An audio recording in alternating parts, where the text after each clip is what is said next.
So in a combination callback with a sarcastic twist, I do know how to say no to June, but June unfortunately asked my wife to give this talk, and I don't know how to say no to her, maybe. So, is that pretty good? Did I learn anything from it? Okay. So I got out of the shower, and Kristen said, I talked to June. He said, what are you going to talk about? She said, you're going to talk at the TED Talk, and I said, what's the topic? She said, the future of light. It should be really cool. I can't wait. So I'm going to talk a little bit about the coming age of communication, and to make it topical, I thought I'd wrap it around this recent acquisition of Instagram, which most of you probably know about, but there's a photo sharing company, basically a company that allows you to take photographs from your cell phone and share them on a social basis with other people. This company got bought, I think it's 13 people, got bought for $1 billion. And everybody said, this is just another example of the bubble. It's crazy, it's lunacy. The company didn't have any profits, there's not that many employees. And at first I had that reaction, but I thought for the purposes of this talk, I said, well, let's assume that actually there's a good idea around in there. Somebody got very excited about this. Somebody thought, there's something really big that's going on. There's something that we can pull out of this. There's value that can be created from this. So I've got a background in digital imaging, among other things. And I thought, well, what is this really talking about? This is really talking about communication. It's really talking about communication through imaging. So I wanted to go into why this could actually be a pretty powerful idea and how this could actually change some of the ways we communicate as humans. So first of all, again, a little more brain knowledge here, but 30% of our cortex is dedicated to processing optical information. And so this goes back to, obviously tens of thousands of years ago, where we needed this information for survival. This, by comparison, you have 3% that's dedicated to auditory processing. So, if you want to look at it on a bandwidth basis, what's interesting is, through some extrapolation, our eyes are able to take in information at about 10 megabits a second. And if you think about an MP3 player you're listening to, first of all, phone calls about 64 kilobits a second. MP3 players maybe 128K. Maybe symphonic sound might be a megabit per second. So in both cases, it's fairly well lined up that we take about 10 times more information in through our brains than we do through listening to someone speak. And then there's also other kinds of imprinting that happens in our brain. I'll talk about that a little bit later. But not only do we get more information, we get a lot more context when we see something visually. So one of the things I thought I would take you through is in the same instant it would take me to recognize what an image was. I went through and I grabbed some images and I said, how would I describe this in a text message? Not with abbreviations, just what would I call this if in the same amount of time that I recognized it, optically, what would I write about this? So I have some comparisons to give you this notion of how sometimes language is a little bit inadequate. So in this first case, and you probably can read this in the back, but you might be on a trip and you might say, one night I saw a colorful sky, right? But this is actually what you might be looking at, right? And if you think about this, how would you actually describe this to someone who hadn't seen it before? You'd start with it might be a colorful sky, but it just goes so far beyond that. But your brain understands this. Your brain instantaneously makes an imprint and you have relevance. I was on a trip and I took a picture of something that looked like a giant marble. There you go. It's the planet Earth. And what is amazing to me is, in a planet of 7 billion people, I would guess that the majority of people, or at least several billion people, know what our planet looks like from outer space. In fact, if you could have two kids talking about a marble, they might describe it by saying, it looks a lot like our Earth from a space. And so what's amazing to me that we can communicate this way, and this is so much more than just the simple words behind it. Sometimes we just can't do something justice. You just can't find the right words to describe something. I saw a fish that looked like a plant, and you say, okay, I'm thinking of a fish, I'm thinking of a mackerel or a dolphin, maybe there's some algae on it. And you go, wow, I don't know that I ever would have thought to describe that. In fact, it was really funny because I had to double check to make sure that a seahorse was actually a fish. Because it just doesn't seem like that's a traditional fish. I would have never really thought to describe it that way. Or things can be hard to picture. I saw a house in the woods by a waterfall. It's like, wow, that could have been anything, right? And Frank Lloyd Wright, I mean, it's pretty amazing. How many words would you need to describe that? So, and then some things I find when I look at an image, I just don't have the words to describe it. And so sometimes images, they give us access to a vocabulary that we simply don't have with words that we can use to descriptively put that picture in someone's mind. In this case, they were very unusual looking creatures. But again, you know, the irony is, you'd say, oh no, I saw a picture of a jellyfish, which it turns out a jellyfish actually isn't a fish. So they're jellies, you know, and so it's a misnomer. But how would you actually describe that if you had to describe it to someone who had never been on the planet before, never seen a jellyfish before? It's really, really difficult. So beyond giving us a vocabulary for communication that we don't have, there's some other things that are going on that are probably even more intriguing than just expanding our communication. So there was a study done, I don't know if many of you have heard about this, about mirror neurons and empathy, but there was a study done in Italy where they implanted electrodes into the brains of monkeys. And what they observed was when the monkey picked up a banana, for instance, certain neurons fired in its brain.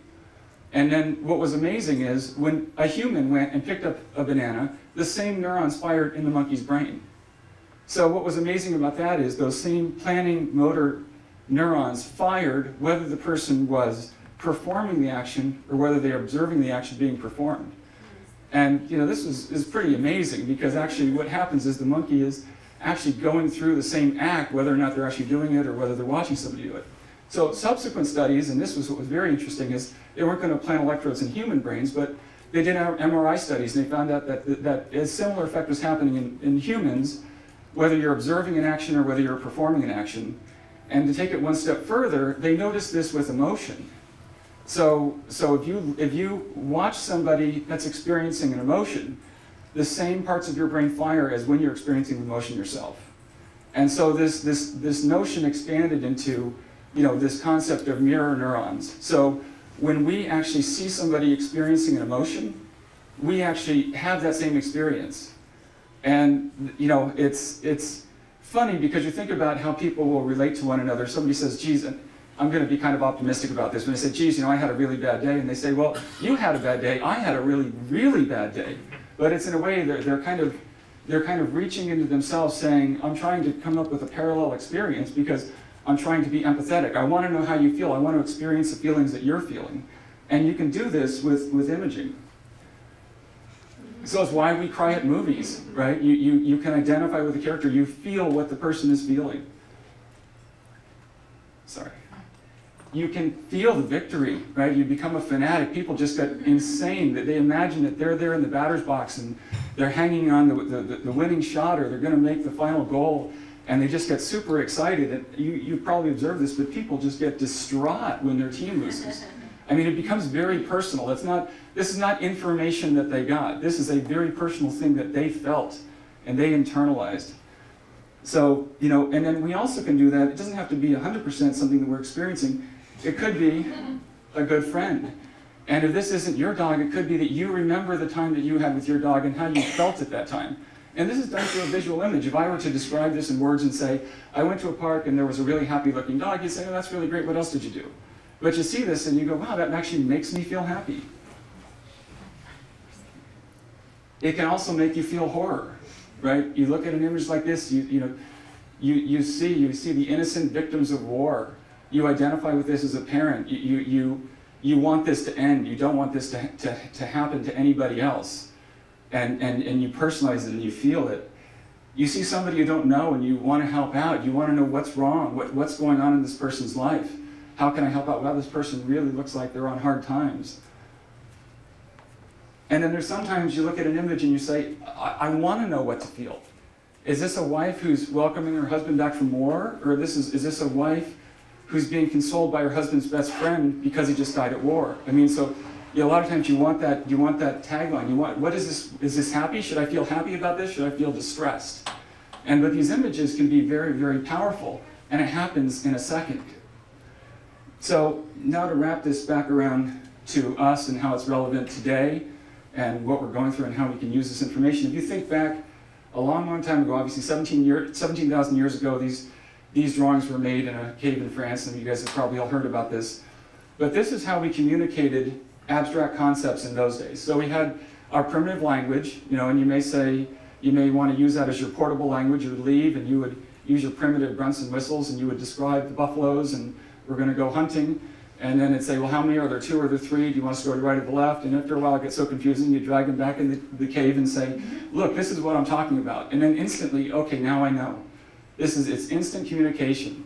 What's amazing now is people are studying, they think they have insight into people from 17,000 years ago by looking at the images they created, right? I mean, it's just an amazing communication method. But what happens from there is that's obviously not very portable. So spoken language is obviously very portable, and then eventually we got into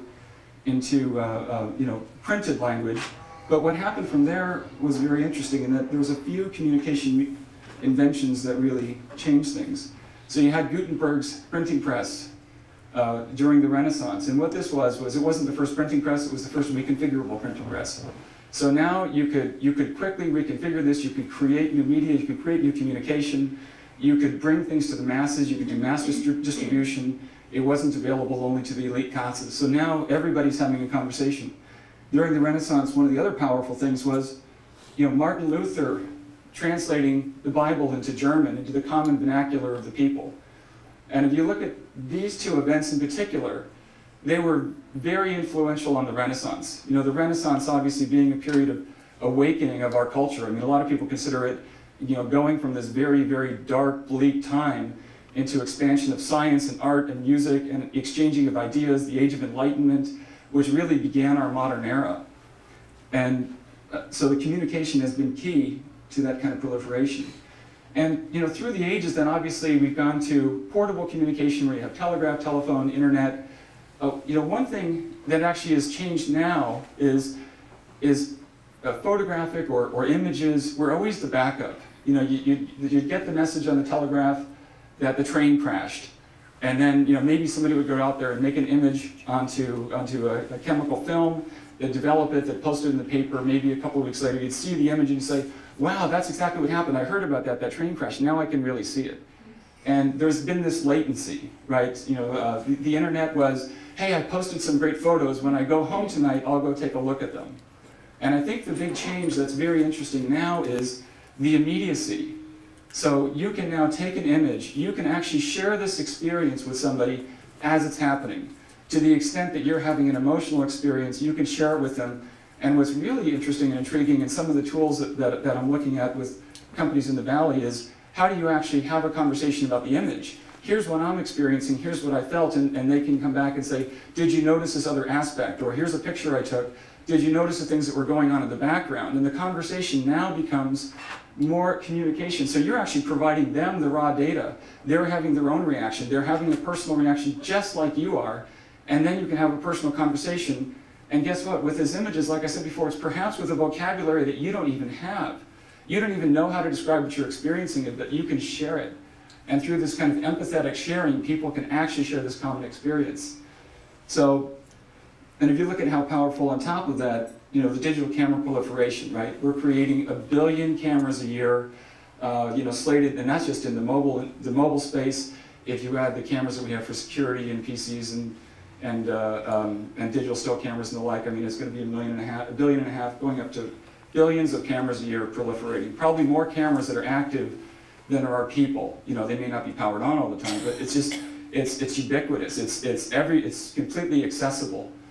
So it's a very, very powerful tool. So what I wanted to leave you with here is, I think we have a very interesting scenario where we have a confluence of multiple factors.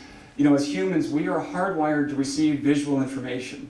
We basically went to spoken information, written information, to make information portable. But now this visual information is portable. And it's extremely powerful, and we can have a very emotional reaction. And as human beings, as social creatures, we can really share the experience that we're having, even if we can't articulate the experience we're having. So I think that, with this image capturing capability, being ubiquitous, being widespread, and being available to the masses, it just makes a very interesting scenario. We had these tools before. We started this mass communication at one level, and it led to a renaissance of ideas and new creation. And so the takeaway is, where are we? I don't know. Maybe we're going to Renaissance 2.0. I mean, if you think about the power of all these tools, the emotional connection we get, and the ability to communicate at a level that we can't currently communicate at. I think it's extremely powerful, and I just think it's going to be fantastic. So thank you very much.